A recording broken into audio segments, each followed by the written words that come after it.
Assalamualaikum warahmatullahi wabarakatuh. Nama saya Jaya Sasmita dari kelas 11 MIPA 4. Saya akan menjelaskan gametogenesis. Gametogenesis adalah proses pembentukan gamet pada manusia. Gamet adalah sel kelamin yang dihasilkan agar suatu organisme dapat bereproduksi menghasilkan keturunan baru. Gamet jantan manusia dan hewan tingkat tinggi adalah sperma, sedangkan gamet betina adalah ovum atau sel telur. Gamet jantan dan betina akan bersatu dalam proses fertilisasi untuk menghasilkan individu baru. Sel-sel gamet dihasilkan di organ-organ reproduksi. Sperma dihasilkan di testis, sedangkan ovum dihasilkan di ovarium. Proses pembentukan gamet disebut dengan gametogenesis.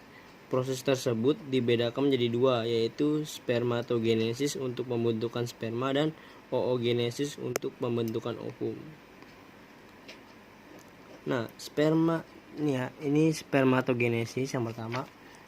Spermatogenesis itu terjadi dalam testis laki-laki pada bagian tubulus seminiferus. Tubulus tersebut merupakan saluran melilit-lilit yang terdapat pada testis. Sperma dihasilkan dari pembelahan sel spermatogonium dalam tubulus seminiferus. Proses spermatogenesis adalah sebagai berikut. Ya, ini. Yang pertama di sini ada spermatogonium. Spermatogonium ini akan membelah secara mitosis ya, menghasilkan dua spermatogonium baru.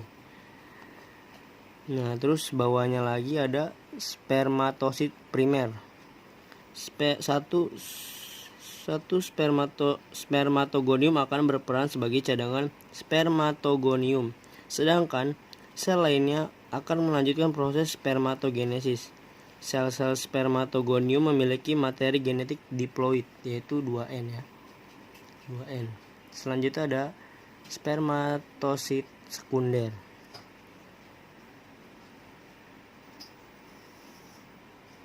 Spermatosit sekunder ini akan melakukan pembelahan meiosis 2, menghasilkan 4 spermatid yang bersifat diploid atau N. Ya, nih, menghasilkan sifat diploid atau N. Sekarang spermatid akan mengalami pematangan dengan berkurangnya sitoplasma dan memperoleh ekor untuk bergerak. Ini ya contohnya ya. Oke. Dan kita lanjut ke oogenesis. Ya. Oogenesis terjadi di ovarium. Ovum berkembang dari sel induk yang bernama oogonium. Proses oogenesis dimulai ketika embrio masih berkembang dalam perut ibunya. Namun, proses yang terjadi pada embrio ini akan berhenti dan berlanjut ketika embrio telah memasuki masa pubertas. Ovum akan berkembang pada kantung-kantung kecil dalam ovarium yang disebut folikel. Sel-sel pada folikel akan memberikan nutrisi pada calon ovum untuk dapat berkembang menjadi ovum masak dan siap dibuahi. Proses oogenesis adalah sebagai berikut. Yang pertama ada oogonium. Oogonium akan melakukan pembelahan mitosis menghasilkan dua oogonium baru. Satu oogonium akan menjadi cadangan, sedangkan yang lainnya akan melanjutkan proses oogenesis. Oogonium akan berkembang menjadi oosit primer yang bersifat diploid atau 2N. Oosit primer kemudian mulai melakukan pembelahan meiosis 1, namun berhenti pada tahap profase. Proses ini terjadi dalam tubuh embrio dan akan terhenti dalam tahap ini hingga embrio dewasa secara fisiologis.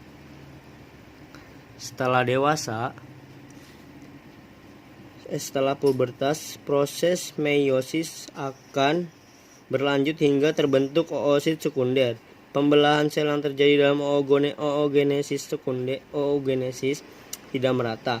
Satu sel memperoleh hampir seluruh sitoplasma dan berkembang menjadi oosit sekunder. Sedangkan sel lain hanya memperoleh sedikit sitoplasma dan disebut sebagai badan polar. Oosit sekunder memiliki materi genetik yang haploid atau N. Oosit sekunder akan keluar dari folikel dan ovarium melalui peristiwa yang disebut ovulasi. Perkembangan selanjutnya dari oosit sekunder terjadi di luar ovarium. Oosit sekunder akan melakukan pembelahan meiosis 2 untuk menghasilkan ootit. Namun dalam tahap ini juga terjadi pembagian sitoplasma yang tidak merata sehingga hanya terbentuk satu ootit dan satu badan polar. Ootit bersifat haploid atau N. Ootit akan berkembang menjadi ovum. Oke. Penjelasan tentang COVID-19 ini, menurut saya virus ini sangat gampang menyebar dan kita harus hati-hati. Dan cara pencegahannya ini kita harus selalu mencuci tangan ketika kita dari luar, dan juga selalu menerapkan pentingnya social distancing dan juga selalu menggunakan masker. Tapi yang lebih baik lagi jika kita tidak keluar rumah dan kita mengerjakan pekerjaan di rumah, itu lebih baik lagi. Terima kasih.